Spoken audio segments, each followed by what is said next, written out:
On this episode of That Was a Show?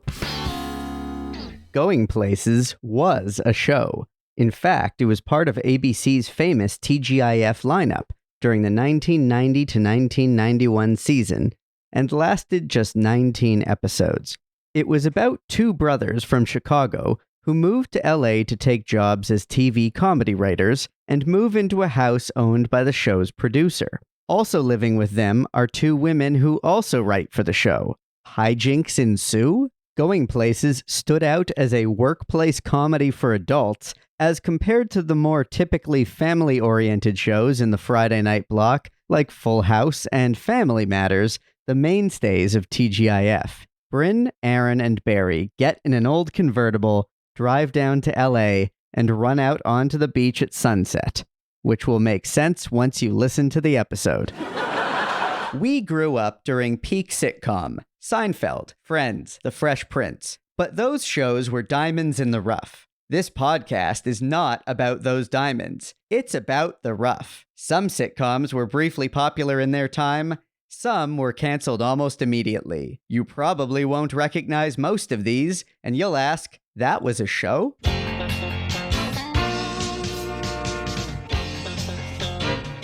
That was a show? The podcast about failed or forgotten sitcoms from the 80s and 90s, starring Brynn Byrne, Aaron Yeger, And Andrew Helmer as Barry. a Radio Gizmo production.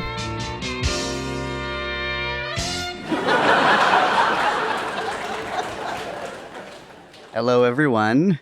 Hey, what's going on? Hey, Aaron. Hey, I'll be able to talk more in this episode than the last one. My voice is still rough and not fully recovered, but I think I should be okay to officially host an episode. Let's Sounds a lot better. Don't do anything strenuous. Don't get too worked up. Yeah. Well, luckily this is a very low stakes show that we're reviewing this episode. Yeah. Yeah, it's hard to imagine anybody getting overly excited talking about this show. Yeah. It's sure, yeah, it's an interesting Get into one. it, Aaron. It's an Aaron pick. I'll get into it. Dive on in. Have a little sip of water first. It is an Aaron pick. That it was. We are reviewing the show Going Places. So here goes. In the 1990 to 1991 television season, Miller Boyett Productions ruled ABC's flagship Friday night lineup, better known as TGIF. Shows they were producing held all 4 primetime slots at the same time. Shows you've all heard of, including Perfect Strangers, Full House, Family Matters, and oh yes, one more show that you may not have heard of, Going Places. With an all-star cast, including Alan Connor Roy / Cameron Fry Ruck, Heather Locklear, Jerry Levine, Hallie Todd, and Holland Taylor. Going Places is about 4 TV writers in LA. Ruck and Levine are 2 brothers who move out to California together to take an opportunity writing for some sort of hidden camera prank show called Here's Looking at You. Holland Taylor is the producer of the show and puts them up in a house with 2 other writers on the show played by Locklear and Todd. There isn't much more to say about the plot of the pilot other than Alan Ruck's character Charlie being surprised to find out that their contract on the show is a 4-week trial run. He left a job in advertising in Chicago to take the gig and is upset that his brother Jack kept that information from him. So there's a lot of bickering and brotherly fighting between them throughout the episode, wrestling around on the floor like kids and whatnot. Meanwhile, Heather Locklear's Alex is positioned as the sexy co-writer / housemate, and Hallie Todd's Kate as the standoffish and difficult housemate. So there's that. All 4 of them struggle to come up with a concept for the next prank episode, and end up pulling an all-nighter, during which there are many moments of interpersonal conflict, and eventually they land on an idea. The idea is that a woman is in line at a movie theater. Another woman cuts in line in front of her and wins a huge cash prize for being like the millionth customer of the theater or something like that. So the woman they're pranking is pissed because she feels that she should have been the winner, And then they point to the hidden camera and she has a good laugh. So they're all happy they pulled off a successful show idea. And now they're all stoked to be living together and run out onto the beach at sunset. So that is the plot of the show and of the pilot. And I believe it lasted 19 episodes. There was a major retooling after 12. So we watched the pilot as well as episode 13, which is the first post retooling episode. We'll get to that later. But that's never a good sign.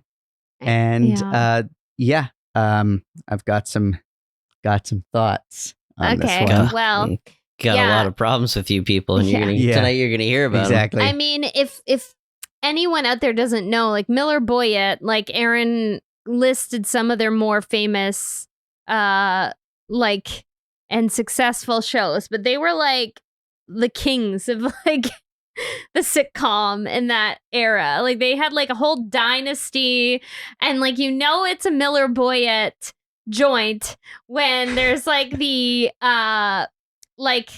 Jesse Frederick score with the sassy saxophone that we kind of talked a little bit about way back when we had Jonathan Wolf on. It's like kind of just one of the tropes of that era for sitcom scoring. And also the one thing I noticed was like the font in the credits is like the same in all these Miller Boyett. It is. It's like so it's funny. like going back to like it's like a real like Wes Anderson only using Yes. Futura for the first little while in his career. Yeah. It's so funny. They definitely have a style. The opening titles in general. Oh, you could cut them all. You could cut all of those opening titles of all those shows together, and you could just pick shots from each one of them, and you wouldn't lose a step. Yeah.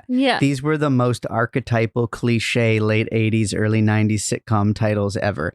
It's basically like watching the basis for every parody joke about sitcoms of that era. Same with like the visuals of the theme. It's like it's all the characters turning to the camera and waving to someone off camera. Yeah. And it's off-putting to see Alan Ruck do it for some reason. Yeah, he looks terrifying in the opening credits where he like turns around, he's like, "Oh, there you are." He also and you're just like you think he sees you. He also has an early 90s mullet, which is very off-putting. So it's like funny, but it almost crossed over into not even being funny anymore. It was so of that style. Yeah, there's something I couldn't quite put my finger on about the credits that like just sort of weirded me out. Yeah. And it was just like, I don't know, like the looks on their faces, because they're none of them like there's it's Miller Boyett also had like an air of sincerity to their shows, but like in the opening credits, like they all look way too happy, and you're just like, this isn't really the tone of them in the show. They're all sort of like panicky and like full of anxiety all the time, and then you get to these credits and it's just like, well, that's one of the reasons it's an outlier, because when you think of all of the other Miller Boyett shows, at least the successful ones, they generally skew what we would call family shows. And family is in not just like G-rated, but like literally where it's about a family, or the intention is that the whole family can sit around and watch it together. And this show, in the like age of the characters and the style of humor and the subject matter, feels more like it's the kind of show that you would have expected from NBC at the time. Like more like... But it has no edge whatsoever. No edge. Because it feels like, what if you had a show like, like obviously the archetype would be Cheers, and there's been 1,000 pitches of like Cheers in a whatever. So it's kind of like, instead of a bar, it's like a group of people who hang out wherever. So it's kind of like, what if it was, Cheers in a sitcom writer's room sort of situation you can imagine. So right off the bat, this show feels like it sticks out like a sore thumb from the other shows in their lineup. And even the fact that it was like a TGIF show, I'm like, what? Did I read that right? Like, that doesn't quite make sense. It sort of makes sense in that maybe they're wondering if there's a demographic they're missing. and they're like, we're killing this night. Maybe we can kill it a little bit more if and I noticed that this was the 9:30 one. Right. Right. So this is the more adult one. Yeah. Right. Yeah. But they So should have like, known, though, that TGIF was for kids and families. Like, I'm later sure they do, but... I'm sure they did, but they probably, maybe they noticed a drop off because kids are going to bed and stuff. So they're like, we want to win this half hour. Right. So like, maybe we, the kids are in bed and the parents come back and they watch their going places. Yeah. And then the parents come back and they watch a few minutes of it and they're like, you know what? Nah. Nah. And then they leave the TV on until 2020 comes on, and then there you go. Yeah. You still. Yeah. I mean, we have to get into some of these weird themes because. Yeah, well, we'll get into the actual. So the show opens with the two brothers driving to LA, and they get.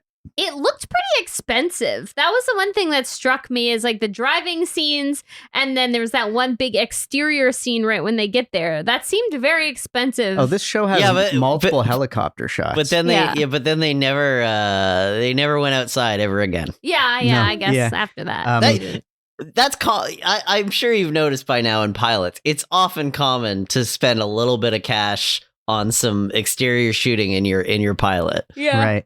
I'd like to point out Fool that the people. I was actually pulled over by the LAPD for an illegal left turn where I didn't notice the sign until it was too late. So that actually did happen to me. It happens that's like a trope for people who aren't from LA that show up in LA and try to drive. Yeah, because I guess so, because I experienced it. So obviously I believe that it's common enough that it could have happened to them. It's great because they're driving like a classic convertible too. And you're just like, because everybody like, it stuck out to me in that like, it was a really cool car. And like, I don't know fuck all about cars, but I was like, it's a gorgeous car. But automatically I'm like, why do these characters have this car? Yeah, because they're supposed to they're supposed to not have had a big break yet. And they're coming from Chicago. And, there's a crack about how Charlie had this like promising career in advertising, but he really just like worked in the mailroom for an advertising firm. So it's not like they're like rich or successful. No. Like this is like their first. And how do they get like a gig like that immediately? Oh, it's great because it's like it's the 90s TV in LA and you get a job. 90s TV America where you can't walk down the street without getting offered a job. Yeah. It's I found that weird and just like the whole like we have to talk about the whole specifics of it all. So basically they get offered this job, and not only do they get offered this job, they get a house to live in. It feels like maybe like it's they a had room like and board sort of situation. They had like eight pilot scripts. And they like just sort of mashed all the premises together. Yeah.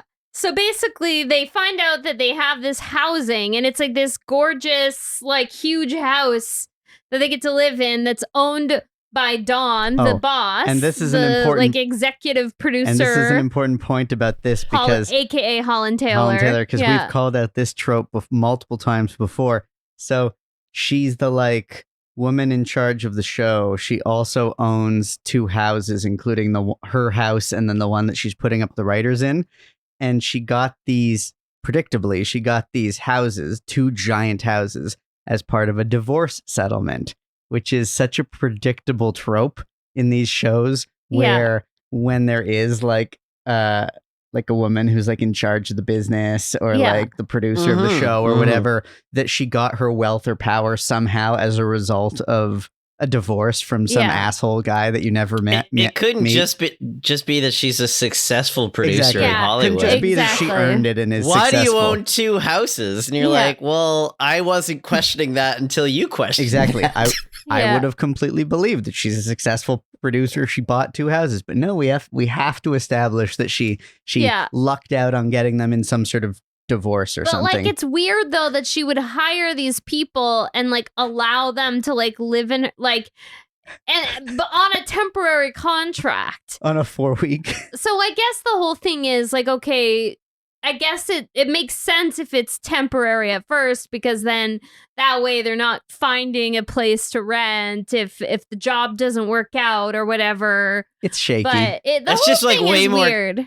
It's way more like she cares way more about the people than most of these people in these positions would. Yes, exactly. It's I don't want them to be out. I don't want them to be out of a home. Yeah, it's very contrived. The whole thing is very, very contrived. And like, of course, it has to be a situation where the two guys are shacked up with these two women that they're meeting for the first time, and they're all around the same age. So there's the potential for, romantic tension, and like, Well, it's just how the whole about- thing is How about the shot where very they silly. introduce Heather Locklear's character Yeah. Oh yeah, they're with like the- Alex with and the caboose shot? yeah, exactly. Like okay, You'll- that was like a very the- 60-year-old man way of I describing love that. that was the point. The caboose I'm shot. sure I that just- I I'm just- sure that's how Mr. Producer brought it up. Exactly. No, You I- gotta introduce her with a big caboose. Yeah, no. I very intentionally used that word because I assumed that whatever producer or writer pitched We that for the gotta- episode, that's We how gotta they show said. her hiney. Yeah, exactly. I assumed that's how it was figured out in their Poor writers' room. Heather Locklear. She's better than that. I know. But it's, yeah. So the whole thing is like, the whole joke is like, oh, some guy named Alex they're gonna have to work with, and it's like, no, it's a hot blonde named Alex. And Even if you hadn't already watched the opening credits, you were like, okay, we get it. It's Yeah. gonna be a girl. And then Kate, the other writer, is like positioned as kind of a battle axe and a difficult personality who doesn't get along with other writers, and other writers got kicked off the show because they couldn't work with her. And I'm like, I don't really see that. She doesn't even thank you, seem yeah. that difficult. No, she doesn't. I saw that because there's a moment right after they meet her where like there's kind of like a, ooh, I can't believe we got to work with her. And I remember You're just being why? like, I was like, what did she do? She came in and made a joke. She You guys walked are in the writing room? you're writing a comedy show. All I know about her is that she knows how to tell jokes already. So seems okay. Seems fine. Yeah. I'd like to introduce a new type of very broad, wide-reaching trope from Okay. sitcoms of that era. I've never brought this one up before, but we've always Okay. caught hints of various versions of this. And what it is goes kind of like this. You have some aspect of a character that really there isn't enough evidence to support, but what they do is they just build it into the way other people react to that character, or they build it into the dialogue and expect the audience to just buy into it. Yeah. And I'm going to call this the leading the witness trope, where they're just telling That's us good. verbally. They're not expecting us to like figure this out, but they're just essentially explaining to us, this is how you're supposed to see this person. This one's difficult. Yeah. This one's hot. This one's this one's and so I was going to say there's another example of this trope. So in addition to saying this woman is difficult or standoffish, and there's nothing in her behavior whatsoever to serve Yeah. that point, but they just tell us that. So we're supposed Yeah, to just we're supposed to absorb be that like, that's yep. what she is. There's another example later where there's Heather Locklear's character makes a reference relating to her being thin, Mhm. and I can't remember the other. Oof. I can't remember the other Oof. character's name. Kate and Kate- Alex. Kate and Alex. So Alex makes some reference about being thin, and Kate responds with some sort of line of dialogue that suggests that she has been like putting on weight from eating too much ice cream or something. I forget the exact. So Description. one of the subplots is Kate is quitting smoking, Right. and it references that she's eating a lot of Right, ice she's cream quitting to get her smoking. through it. Yeah, And then Alex mentions that she herself quit smoking and and she ballooned up to 109 pounds or something like that. Yeah. Some- it was 103. But anyway, in Not a joke you could do now. Danger. I also like it's danger writing. Yeah. Don't Yeah. don't put a number on. No. Don't send They do that a everybody. lot. Yeah. Even like as recent as like 10 years ago, you'll watch old sitcoms and they'll be like, oh, I don't weigh that much. And it'll be such a low number. exactly. And it's like, actually looking at that actor, they probably weigh more than that. Like, fuck right off. Like, I don't know why, but it was It's- always something that stood out for me. The original Batman back in '89, there's a line about where Kim Yes. Basinger says she's 108 pounds, and then Michael Keaton's Batman is like, you weigh a little more than 108, I think. And you're just like, Jesus Christ, guys. Yeah, like don't Anyway. put it. Anyway. They love to put numbers on put it the numbers back back then, then. and that's and like but terrible. ridiculous numbers. But what I was going to say is, in that addition, don't make any sense. no, but in addition to how offensive that joke is around Heather Locklear and the implication that 103 pounds is big for her or something, like in addition to that, it's the fact that Hallie Todd, right? That's yeah, the other actress. Yeah. So Hallie Todd's character has a response that suggests that she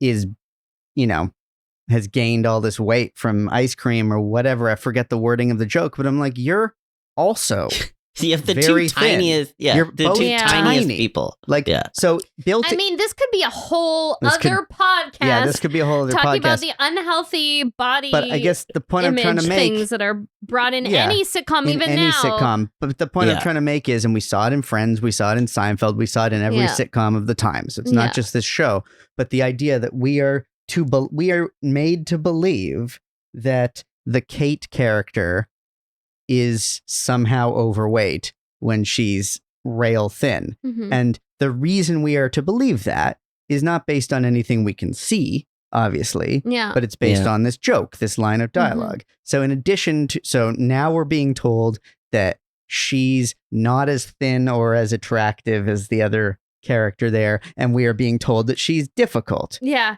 It's literally the only difference between them is that Kate is brunette. Yeah.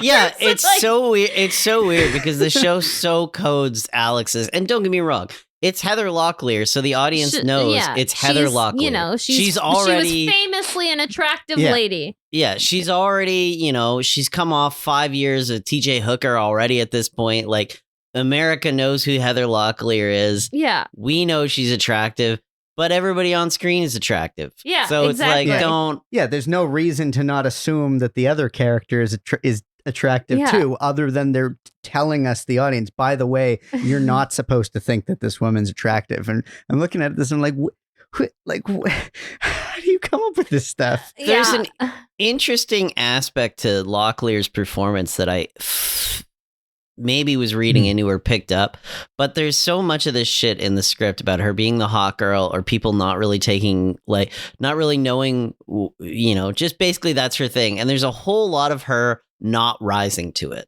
Like, there's a lot of her, like, just sort of like hearing somebody say something and then just immediately moving past it with a joke. Or like, the first idea they want to do is to get her in lingerie. And like, she's immediately like, fuck off. Like, Yeah. like, and like that, I noticed that a few times where like, she's just, I don't know if it's like, obviously it's in the writing, but there's a lot in her performance that is sort of like, I'm over this. Yeah. Like, let's stop. I'm a writer on this show. I'm here to, Yeah, we've talked about how successful hangout shows are successful in part because it feels like everyone there is friends and they like hanging out with each other, and we like hanging out with them because they like hanging out with each other. And this show, obviously they're starting off with the premise that these people are all just meeting each other, Yeah. like that the two brothers are meeting these two women for the first time, so they don't know each other yet. But there's a feeling of discomfort Yeah. in that house that doesn't seem like it's necessarily intentional. You're being forced to be with your coworkers 24/7. Yeah. Like, that's a very toxic situation. Like, it doesn't That's feel like taking that whole, we're a family workplace thing to the like extreme degree. Like, it's a very, very toxic situation. Yeah, it doesn't feel It's like comfortable. one of those like Gen Z content houses that exist where Ugh. they make them all live together and make TikTok videos. Gross. Oh no. That's a thing. That's a thing. Oh no. It's 'Cause like, yeah. even when you were saying it, I haven't heard that. But as you were saying it, I was like, that makes sense. That Yeah, all it's like these that mansions in LA, like where like a group of like 20 little like digital creators under the age of 25 live together, and they're all in each other's videos and stuff. And Mhm. like, So they're like G-rated cam girl houses, basically. Exactly. Wow. It's wild. It's a weird, but yeah, like I just the fact that number one, they got housing was weird, and number two, that the whole thing is like, we're just gonna work you 24/7, and like it's so basically what they're creating for this sitcom is a workplace sitcom as well as a hangout show, as well as like it's like all these like different things and together. a family show because And a there's two family brothers. show. Family. And they tried to have a touching moment with the brother. Oh, that was which brutal. like, That was annoying. so weird because so the whole the first episode kind of ends with like, the whole thing, like Charlie Alan Ruck is threatening to leave, but he can't leave until Thursday, so he agrees to work until then. And then, they pull off some could say they pull it off. I would have gone back to the drawing board on that idea. They pull off the show, and then like Charlie and Jack? Yeah. Jack must Yeah. be Jack. Jack comes in and Charlie's packing, and like he's like, "You're just gonna leave," and he gives like this really touching speech, except it's not. Yeah. But the music The cue music, yeah. would The music make goes you believe hard. would Yeah. make you believe Yeah. that it's a It's touching, the kind of touching, sentimental brother moment. yeah, the touching music cue that you expect from the third act Like of from Full House. Yeah, Yeah. exactly. Yes. But meanwhile, you're like, I don't care about these people. This plot is preposterous, and I'm not sentimental. Yeah. I'm not feeling it. Can we talk about the fact that, okay, so they finally came up with their great idea, but like, how did they not come up with something sooner for that type of show?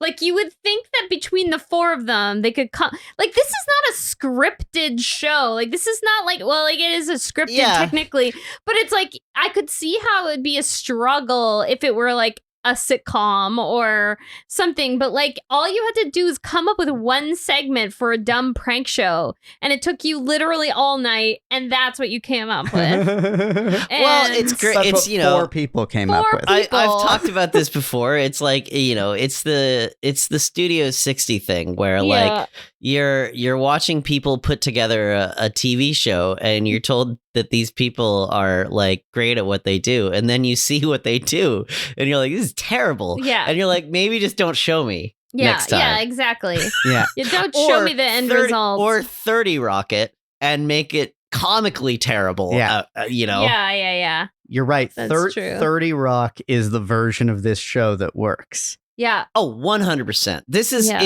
we get this a lot, and it's like we've done a few of these Hollywood behind the scenes Hollywood shows and this has got to be the one that is like the least on the pulse of what the jobs are.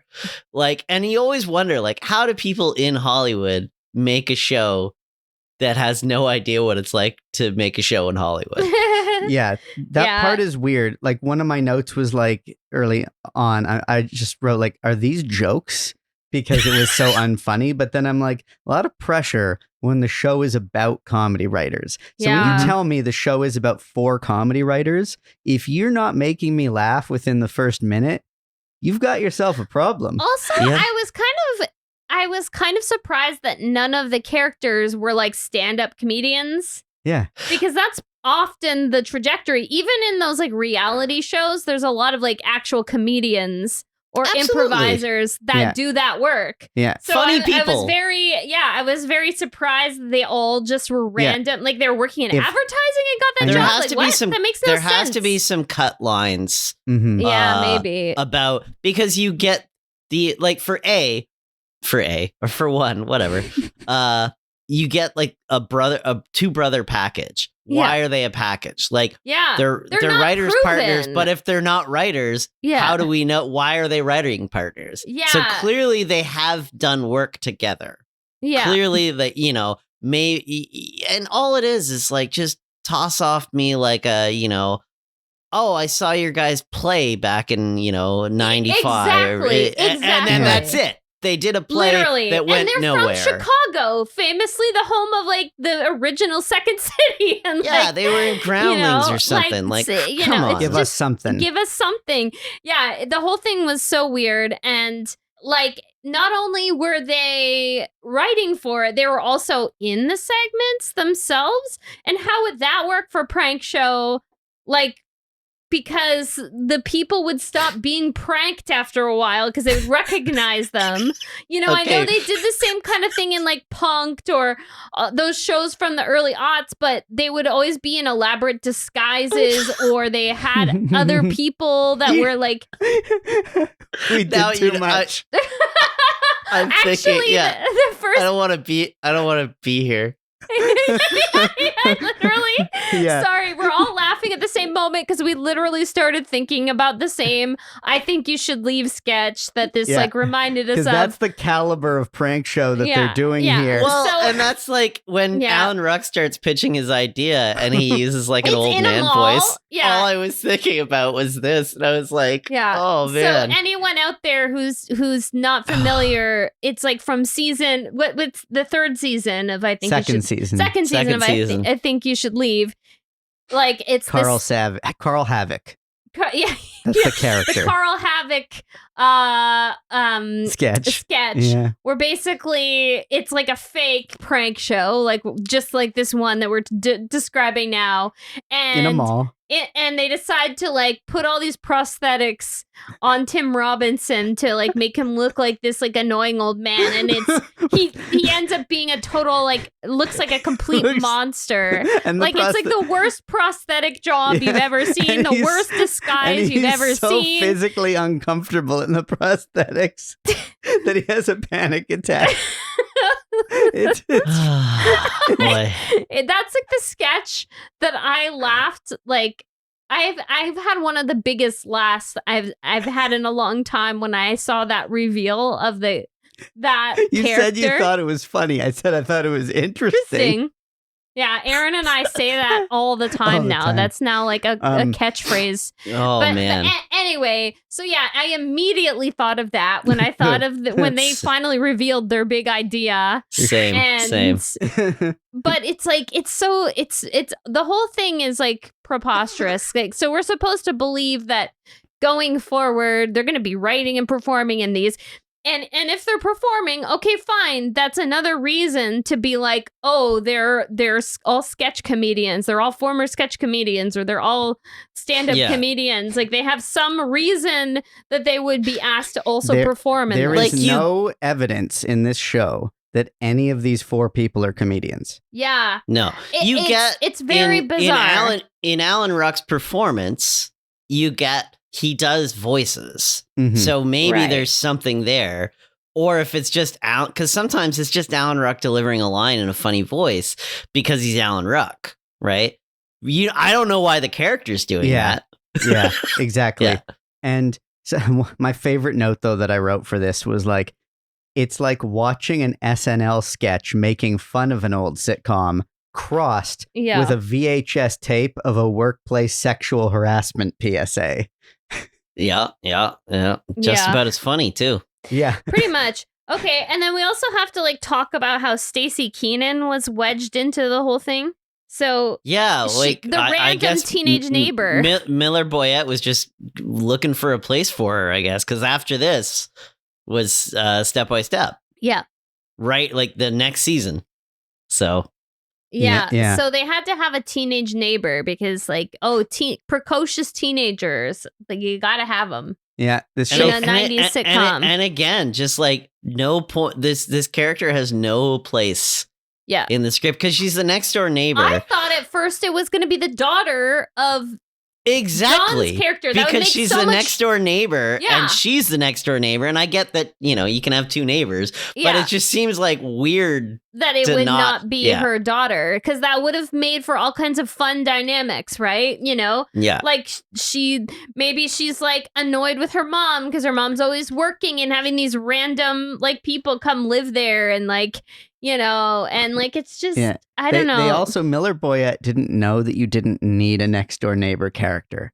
Like, I think Yeah. I don't think they knew you could it's get. almost like they have this bingo card Yeah. that they have to like fill. You like have to. Yeah. they just have to have certain tropes. Like it's a requirement for They a absolutely, show. Nobody Yeah. told them. Yeah. No one told them, like, wait a second, who's the Urkel or who's the Kimmy Gibbler or who's They the. missed that. But they she's missed that not one. annoying. She's just They a missed that normal one girl. class. That yeah, one class where it was like on the chalkboard where it was like not just a neighbor. Yeah, not They necessary. didn't go to that one.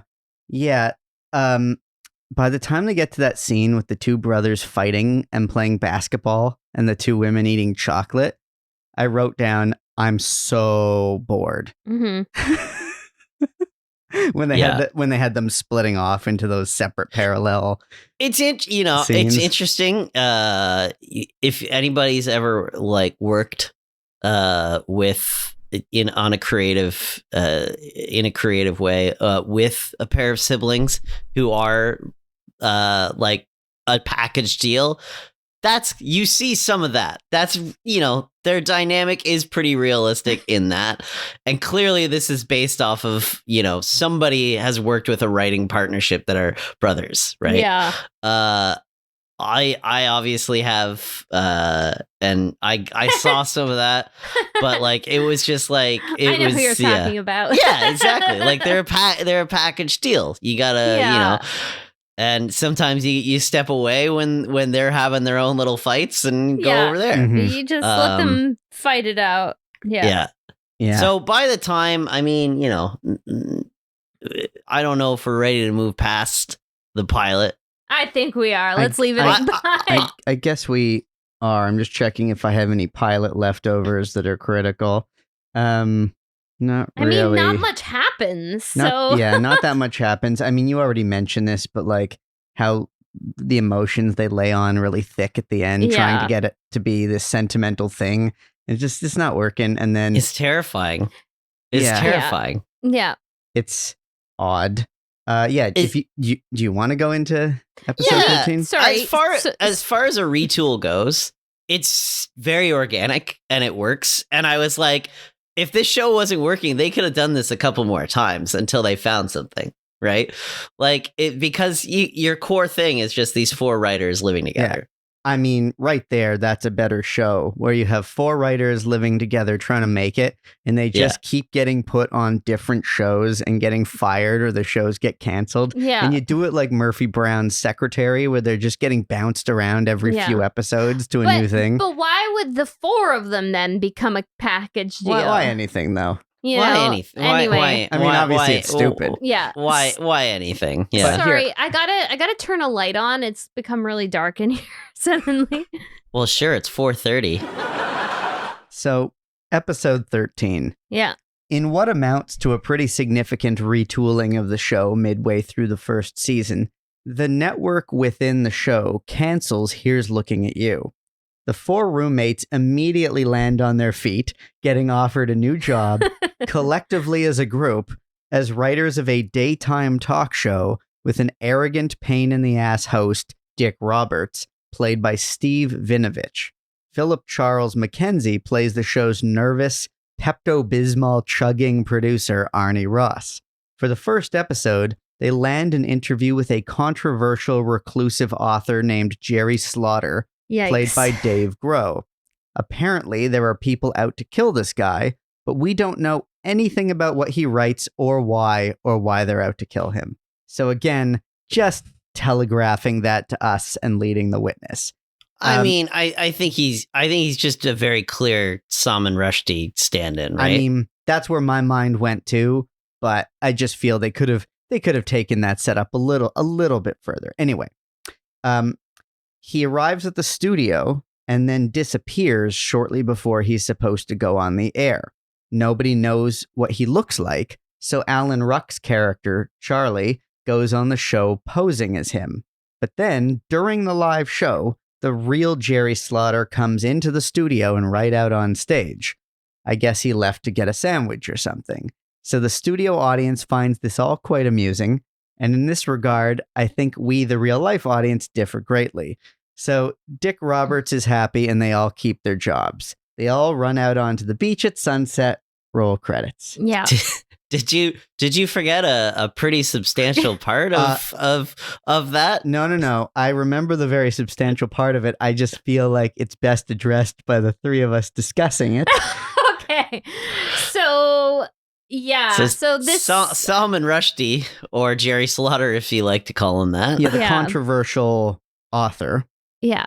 So, yeah, I don't know how to put this delicately, but the whole thing is that he his disguise. He's in hiding. He's in hiding. Yeah. So when he appears in public, again, no one knows what he looks like. And he keeps it that way by wearing a very specific disguise, which for some reason is him in drag. And now this is like, by all accounts, a cisgender man, and he is just in drag. Because that is his chosen... It was 1991, so Who hilarious. knows? Hilarious. Yeah. Well, it's just and then so Jack's character, or Jack, when he goes on to pose as him, is also in drag. They make that very specific decision to put him in drag as well, even though no one knows that aspect of him. Exactly. Like, so the note that I put when I was watching it was, so this is some sort of Mrs. Doubtfire type of thing that they're doing here. Yes, it's fully... We're proto Doubtfire. Yeah.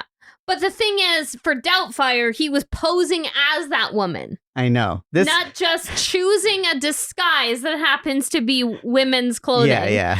Like, this is ridiculous. It's very, very ridiculous and nonsense, and wouldn't be done today for a number of reasons, for the risk of offending anyone and the risk of, like, playing into bad, I'll say it's interesting in that, despite the problematic nature of the concept, didn't really make any remarks about it that it's true. It's overly true. worried they about. Somehow, I was like on edge the whole time watching Oh, it. yeah. I was very worried about what this they was would like a real, like, oh, Aaron, you didn't vet go this. No, you didn't go deep into the.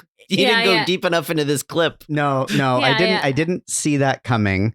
But luckily it wasn't anything. Yeah, it's conceptually offensive. Luckily, there wasn't sort of dialogue or jokes that kind of went too far off the rails. But thank God it was a Miller Boyette production, and everything was kept very family friendly, and nobody was getting too edgy.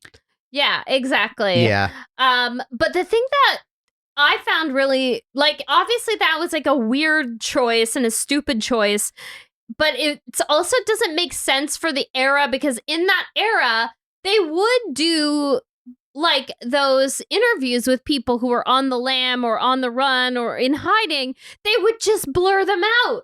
They would just like film them in silhouette. Like the dark room thing. Sure. And they would disguise their voice. They had ways of doing that back then. I don't know why. But this is the premiere show, so they want their first guest to be out there with the thing. All these ideas feel like they were written by the actual characters on the show. Yeah. Like, all of these were written at 3 a.m. because they had to do a retooled script by the next day. Yeah. There's another really big structural flaw in the concept of that joke. And I don't know exactly how to explain this other than, like, the talk show host that we are introduced to and the kind of shtick that he does in front of his audience, and the way the audience is always poised to laugh and smile and act silly, and the way that he feels like he's more of a comedic talk show host, right? Like the talk show. I don't think you said daytime. I think I think it's supposed to be a late night TV show. No, the official sort of description of what it is online that I read describes it as a daytime show. I remember them saying it's daytime. It's live somehow, but that doesn't make any sense. But anyway, it's this type of guest. Let's say it is some sort of Salman Rushdie type of author. Coming out of hiding as a recluse for the first time in 5 years, living in some cabin in the woods, no one knows what they look like, half the world is out to kill them. They wouldn't make their first big, like, this was supposed to be a huge get for them. Like, this is his first big public appearance speaking about his work and stuff like that. It wouldn't be on Leno. It wouldn't be on a funny, fun, whatever, laughing jokes, monologue, audiences laughing sort of show. It would be on, like, fucking Barbara Walters or something. Like, and it would be a very controlled situation where there's not a live audience. No. In 1991, yes. In 1991, I feel like now they go on Leno. Well, maybe now, who knows? But like in 1991, it would have been Colbert in a very no live audience, very controlled. The host is a serious journalist, not some silly guy doing shtick and dancing around. the idea that this is an appropriate guest for this show makes absolutely zero sense. So None then of it really does. When you layer on top of that the drag and the jokes around that and everything, it's just, I want to pull my hair out where I'm like, how? This was a bad idea that you pitched. Throw this away and come up with something better. None of this makes any sense. Yeah. The retooled idea of them working on this show is a fine idea. It's the subject of the show that they're doing that you're just like, you needed another idea. You needed something else. In that first episode, they have Dawn back, and basically she hooks them up with the job because the show, like the Here's Looking at You got canceled, and she makes reference to the fact that she's still going to be their landlady. Yeah. So is she still on the show or not? I read that she wasn't on the show after this. But then why would they have her on for one more episode? That's so weird. Who the hell knows? Contract. Yeah, but like, is that shitty scene, for her? Well, I'm sure she was given the choice whether she wanted to hang around or not. Yeah. She's Holland Taylor at the right. Yeah. The thing, that main problem I have with the new concept is, so you got their new boss who's pretty funny. He works, but then you got this talk show host, and you're constantly told, "Oh, he's so difficult. He's so difficult." He's not funny, and he's not like. He's so like family friendly difficult that you're just like, this isn't a fun character. Like he comes out and like, he's like, I want your lunch. And you're like, that's not funny. Like, this is, I know what this character is supposed to be. Yeah. And it's not this. Yeah. So he's not good. You're right. That's yet another example of leading the witness, of us being told this guy who you're about to meet, because we meet the showrunner, producer, whatever first, who's chugging Pepto-Bismol and stressed out of his mind, and it's coming out that this guy, the host of the show, is difficult, and then they don't pay that off. Yeah. Like, give me your lunch. What a lazy gag. Like, what is happening here? And we're being told that like the reason this is supposed to be a funny situation, the four of them managed to land this new gig writing for this show. The tension is supposed to be around the host. Yeah. And whether he's like difficult to work with. But in this first episode, let's call this a pilot 2.0, because this is the first episode after the retooling. The tension is around losing the guest. Yeah. Has nothing to do with the host. And in the end, the host is super chill about all of their fuck ups. Mm-hmm. Yeah. This character needs more. Like, I want him to, to go with the era. Like, this character needs to be Alex Rocco, right? Like, it needs to be like a big performer who steals every scene he's in. Yeah. Yeah. I agree. They needed to bring in a ringer for this for this character. Difficult would have been if they busted their asses to write and prepare a really excellent episode of a show with multiple guests and a monologue and everything, like really like, 4 people working 2 days straight, really put together something great, line up a great guest. And then the host just starts freewheeling and like skips one of the guests and doesn't bring them out and runs too long on the monologue and gets rid of half the jokes and does his own thing and throws away the cue cards and like a really big personality host who just kind of shits on all of the hard work they put in and does his own thing. Or something like that. That's where the tension needed to be. Yeah. And we need to be able to believe that these 4 people deserve this job. So they have to be at least somewhat decent at this job. And we have to believe that this host is difficult to work with. And they give us none of that. It's so weird because it's just like, and then like they're in this office, they have this brand new office set where we're clearly going to be hanging out a lot of the time. These 4 writers, and we've seen this in both these episodes, they're just like slobs. Like, them working involves them throwing every piece of paper on the ground to show how hard they've been working. Yeah. And they do it in both episodes. Like, it cuts to later on and it's just like, there's all this just paper everywhere because they've been working so hard. But like, nobody else works on this show. Like, the show only employs four writer producers, and that's the whole show. And then they go out and there's like a crew and shit. And you're like, where the hell were they all day? Like, where are all these people? Yeah. Who is involved in the production of this show? Yeah. That they're allowed to like freewheel it as much as they are. It doesn't make a lick of sense. No. Everything feels like a stretch in this Yeah. show. Everything feels like an idea written on the back of a napkin and then not paid off. I don't know. Yeah. And then everything has to be so zany. Everything has to be so silly and zany. And they try to bring so much physical comedy into it. Yeah. With that guy who keeps tripping and falling into things. Who was that guy? He Who looked really knows? familiar. He got an and in the end credits, so I felt like he was. Wait, I which don't know. guy? The young guy? Yeah. I can't even remember the character's name. I don't even think I included him or Artie in the spinoff Well, later because because I he- was just well, bored. That's fine. Artie was at least a main character. This guy wasn't. He didn't make the opening titles. So what? Hold on, I'll look let's it up look real this quick. up. You go talk amongst yourselves. Amongst myself, I was actually kind of excited to review this show because I thought, oh, it's going to be a meta show about TV writers. But there's very little of that in this show. You get Yeah. very little Well, of any of the experience of being a TV writer. it's also like weird that they chose those kinds of television shows. Maybe it's because they didn't want to give too much inside baseball on sitcom writing, so they went with a different type of TV show or something. I don't know. Yeah, I mean, first, you're right. I went into this thinking I was going to see sitcom writing. So that was Yeah. already a disappointment. Is the character named Nick? Morty. Yeah, you're right. No, I mean, I don't know. It was interesting to cover just because, like, you threw this at me, and it's got Alan Ruck, it's Yeah. got Heather Locklear, it's got Holland Taylor, Yeah. and I've never heard of it. Yeah, That's You why know? I picked it. I I looked feel at the like cast. I looked at the cast. I've heard of the show, but I didn't have any reference for what it was. When Aaron, when you brought it up to me, I thought it was a different show altogether. I was like, is it No. the one with this theme song? And he's like, no. Yeah, I didn't look too deeply into it before I chose it, but I was just like, look at this cast. It's a TGIF show. Look at the year it was on. It's about TV writers. Did anybody get the theme stuck in their head?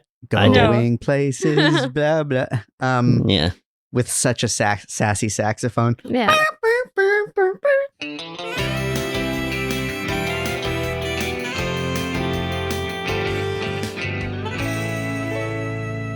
At the end of the episode 13, there was another one of those sentimental endings. I forget how this one played out, but my note was like, don't do that. Don't try to wrap this up with a sentimental ending. That Don't one do that. hit me. That one hit me a little easier.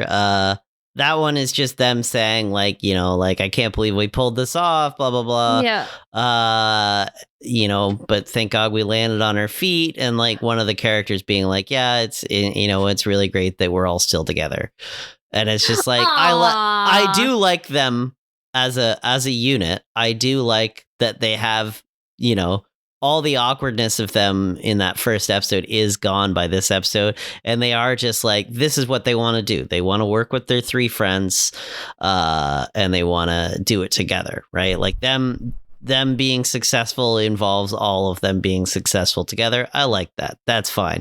Didn't play nearly as false as like Jerry Levine pretending to love his brother. Yeah. Well, yeah, I guess that's true. Oh, there was something I was going to say. Oh, yeah. This goes back to the pilot, but that thing where the two brothers had that weird little song that they would do Oh, yeah. when they were like We trying to got- come up with ideas for the show. What is it? We got to start working or I hated gotta that. get to work. I hated that so much. Yeah, I Got hate it. lots of work to do. I don't know. It was like a very Perfect Strangers type of They had this thing. weird little brotherly Yeah. inside joke song that they would do. It was so annoying. I couldn't.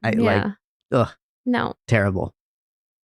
That's what it's like working with siblings, though. Oh, Going places, going places, going places. so here's the place where we're gonna go. We're Oh, gonna boy. go to how this show Oh. connects with friends. Okay, all right. I mean, there's a lot of connections. It was actually kind of like overwhelming because there's all these connections within connections. So it was very hard for me to focus. And it might be fun for anyone out here who listens to this to kind of like do their own branching off connections from the ones that I call out. But I guess we'll start with, okay, so Holland Taylor. So Holland Taylor, who played super producer Dawn. So she was in the movie Legally Blonde with Reese Witherspoon, who guest starred on Friends.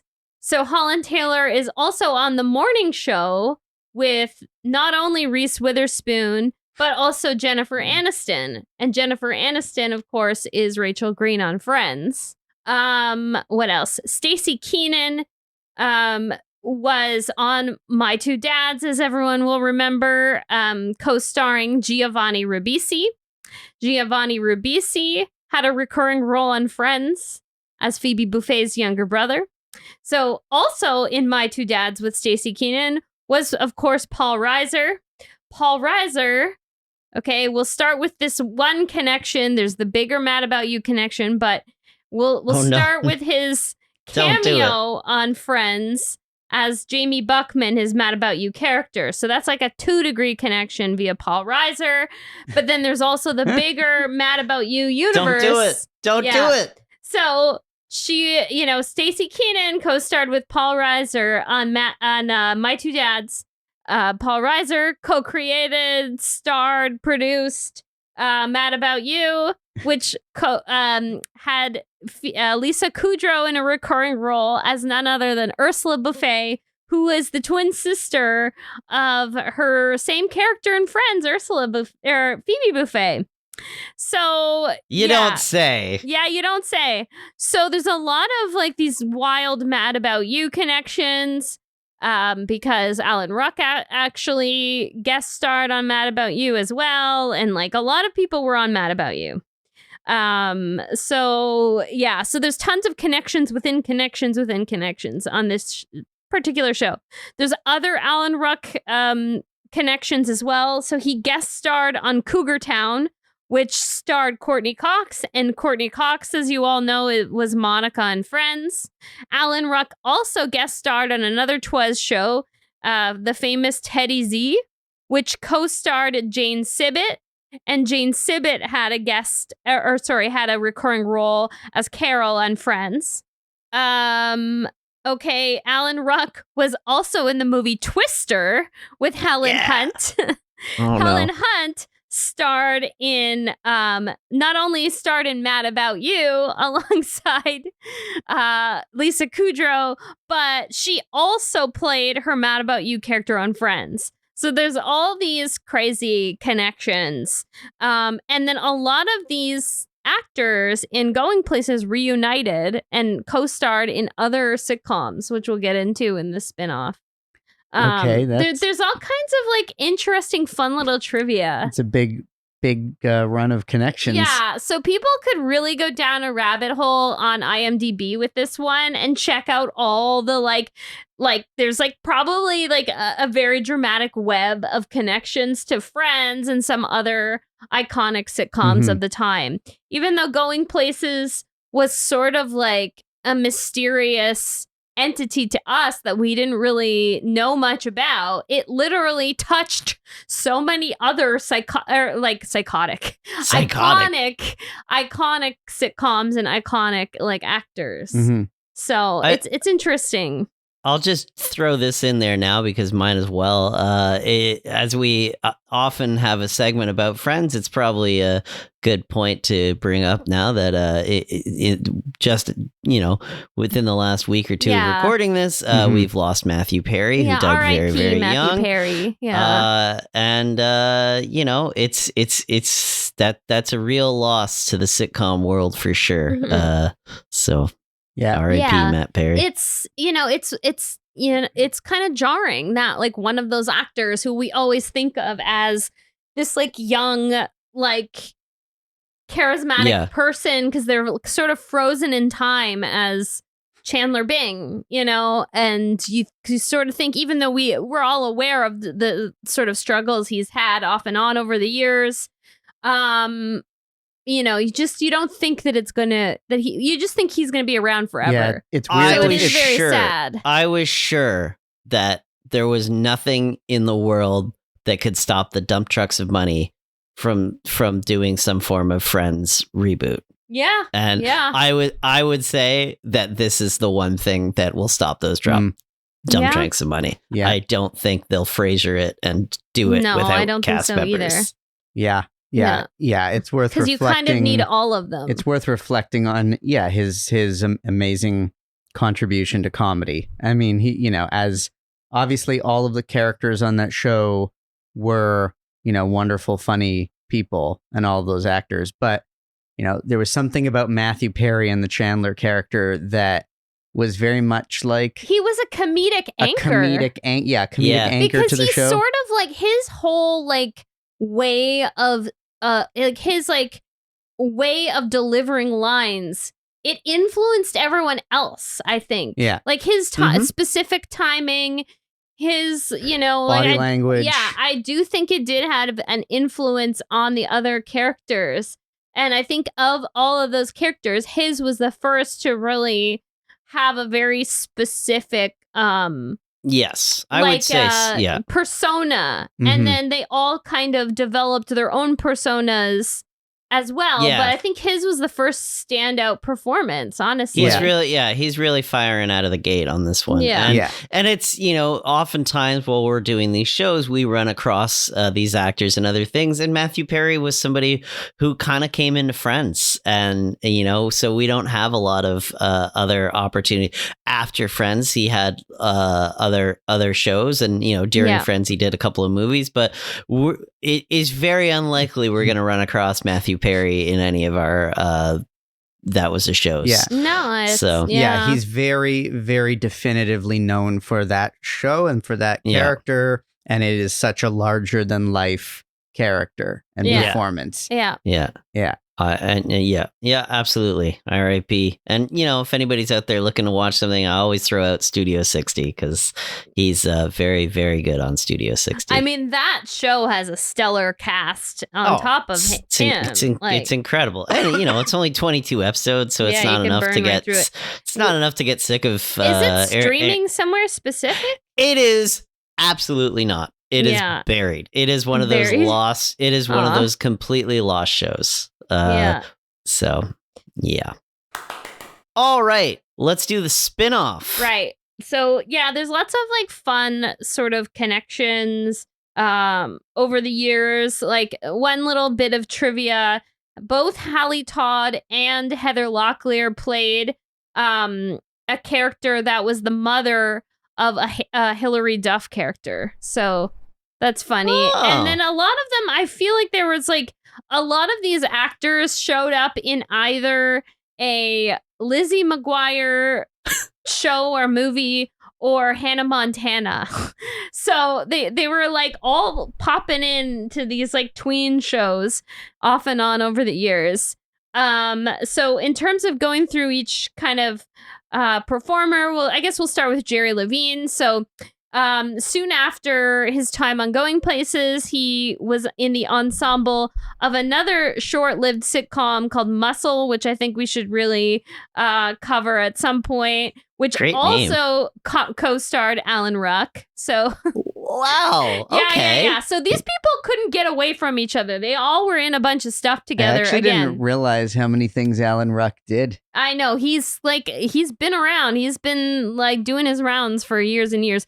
So Jerry Levine also guest starred on Seinfeld, Boy Meets World, Providence, Will and Grace. He's now mainly a TV director. So he's directed a lot of like his two major sort of shows that he's done a lot of directing for are Hawaii Five-0 and Elementary.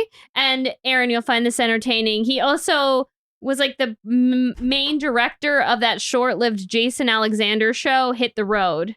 I don't think I've ever seen an episode of that show. You tried to watch it, remember? You tried to make me watch it, and I was like, this is not good. It's like the one with the Hit the Road. It's the one where he's like the dad of a Partridge Family style. Oh, that recent show you mean. It's a recent show. Oh, right. Yeah. Right. So it's a recent show.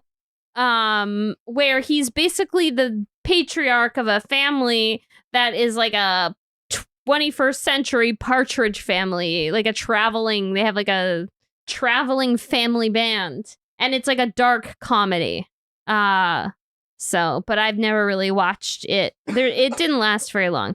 Yeah, I don't think anybody did. Yeah. And then so next we'll go with Stacey Keenan. You know, we've talked about her quite a bit, like in some of our other episodes, especially the My Two Dads episode. She was basically like a darling of the Miller Boyette world. Like they slotted her into this show following her time on My Two Dads.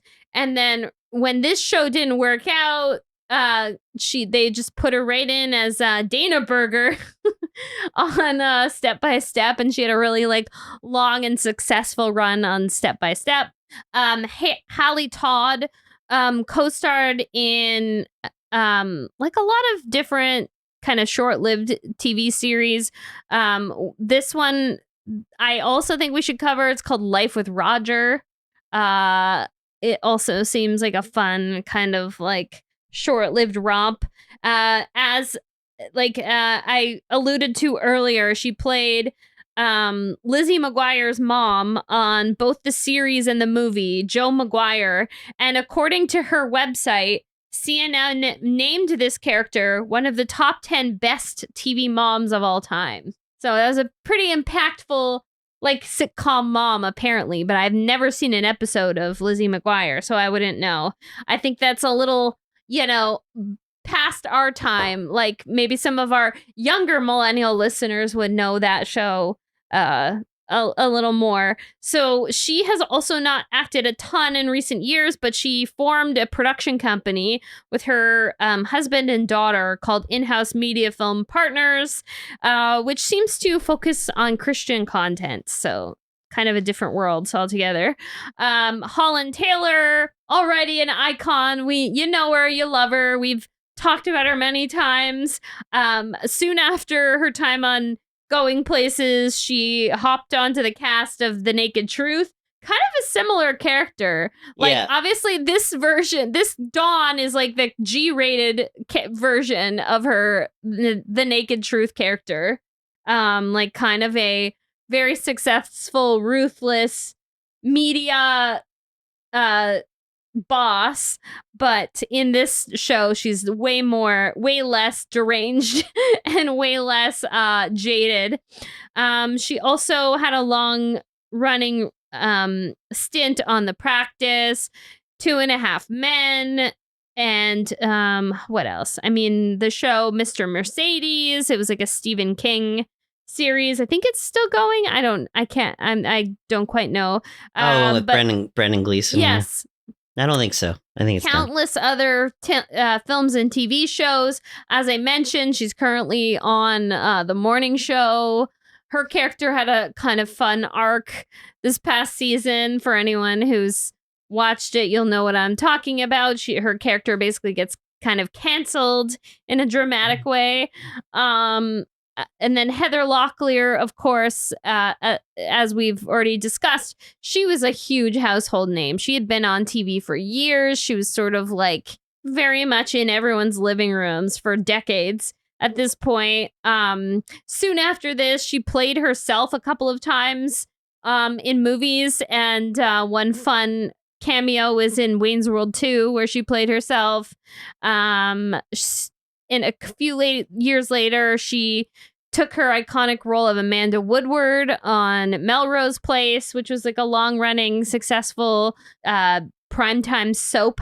And then she also joined the cast of Spin City, where she reunited with Alan Ruck as well. So after Spin City, she recurred on a few other series, one called LAX, which I assume is a procedural about LAX Airport. I have no idea. She was also in the series Franklin and Bash and Close to Home. Alan Ruck, who we also kind of rant and rave about. Like, all you con heads out there. All you con heads out there. He was also, as I mentioned, in the show Muscle, which I think we should cover. Mad About You. In a lot of films as well, including Twister. He was in Spin City. He was in Cougar Town, Persons Unknown, The Exorcist, and of course, he had the iconic role of Connor Roy on Succession. I think probably my favorite sibling in the Roy family. I think that Connor Roy, it was a real, like, Alan Ruck is just this immensely talented performer. Yeah. That pretty much everybody knows it, but he never really gets his due, right? I agree. And Connor Roy, I think, is that thing that pretty much everybody had, like, the same reaction, which is like, finally. Yeah. Finally, this is something. Yeah. Finally, like, somebody, He was also really good in The Dropout. Like, he did a couple episodes of The Dropout, including one of the most humorous episodes. You know which one I'm talking about, Aaron, with like several, like, just a parade of like very funny actors playing really dumb white men that get outsmarted by, the Amanda Seyfried version of Elizabeth Holmes.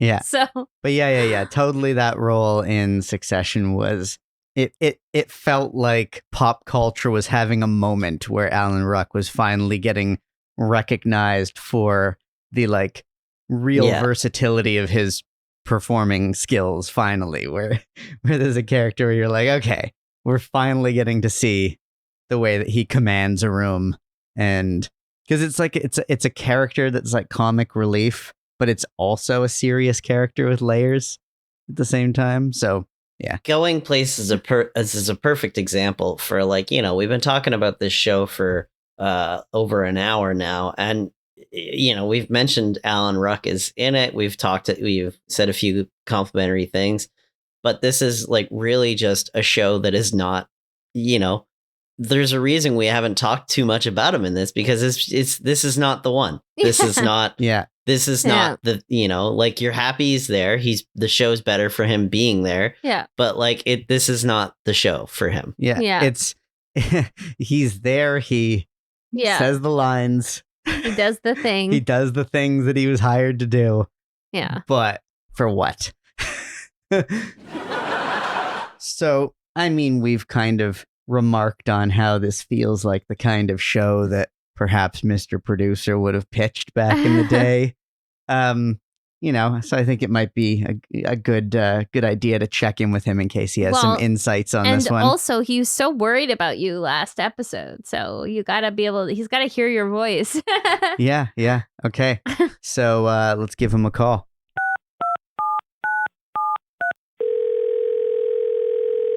Hello. Hey, Mr. P. Aaron, my boy. Oh, it's so good to hear your voice. How are you feeling? Oh, on the mend.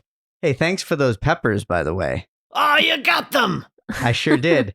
So this week we were going to talk about the 90s sitcom Going Places. Alan Ruck, Heather Locklear.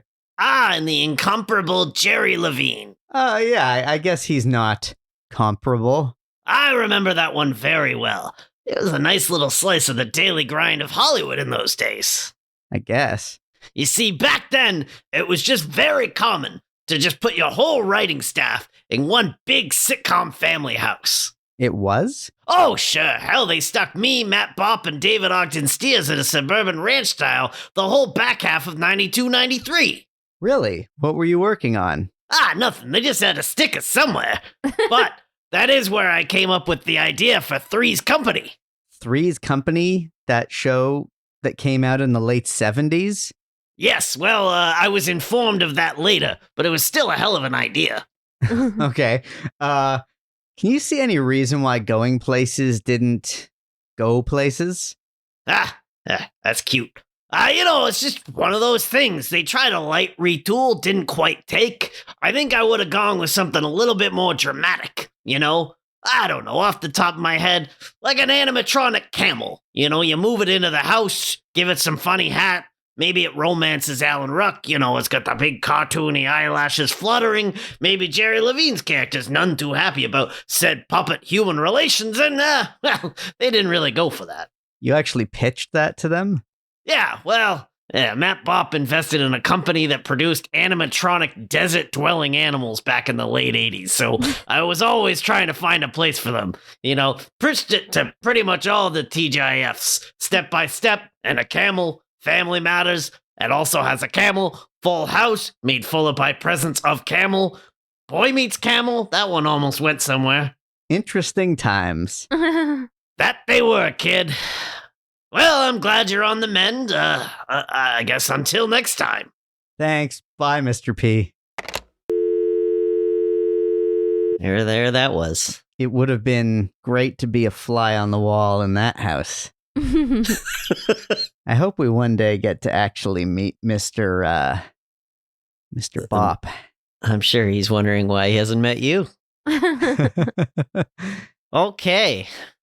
That was a show. That was a show. Yeah. Going it was. places. Going places. Going places. Going places. I wouldn't mind running out onto a beach at sunset right now. Yeah. Yeah. It is pretty cold and dark. Yeah.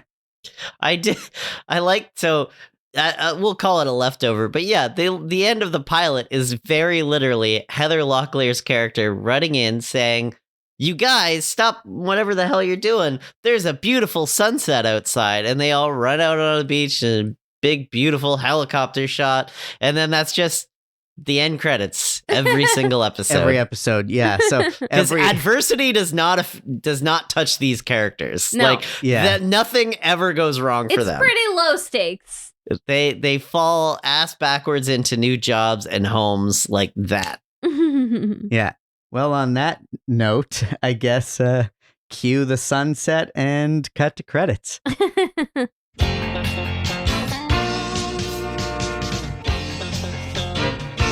That Was a Show is created and hosted by Brynn Byrne, Andrew Barry Helmer, and myself, Aaron Yeger. It's a production of Radio Gizmo in Toronto, Canada. Subscribe, rate, review, and share.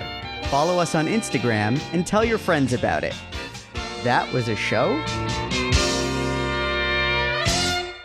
Radio Gizmo.